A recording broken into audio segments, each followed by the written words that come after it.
Hello, taco lovers. Today we are going to be stepping out of our comfort zone a little bit and be taco adjacent. We'll be making chicken tortilla soup today. A few weeks back on Threads, someone asked how much money people are spending on groceries per month. And many people were surprised when I said that I was spending about $500 per month, but that I was feeding a family of five, plus two dogs and two cats. So as you can see from these receipts here, I'm spending about $100, $110 per week on groceries. And I bought a 50-pound bag of dog food because that was about 50 cents per pound, and that lasts me a whole month.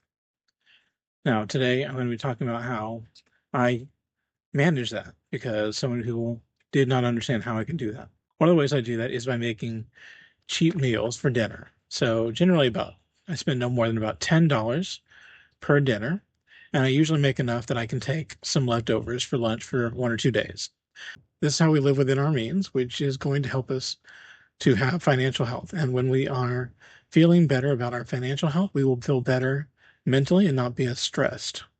One of those types of meals is chicken tortilla soup. To make this, I take about 1 to 2 pounds of chicken thighs and cover that in water in a pot and boil for 30 minutes.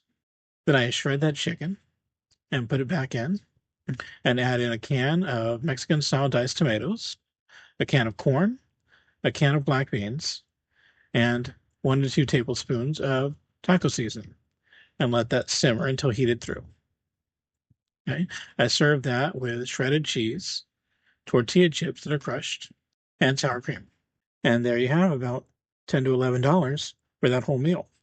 And generally, this makes quite a bit. I'm usually able to take 2 to 3 servings of leftovers in addition to all the kids and my wife eating, as well as me. Here are some other samples of food that I've made this week: chicken chili, Tex-Mex chow mein, truffle chili mac. Take a look through the channel, and I'll hope you'll find some other recipes that you like and can make cheaply. And let me know what you thought in the comments. Have a great day.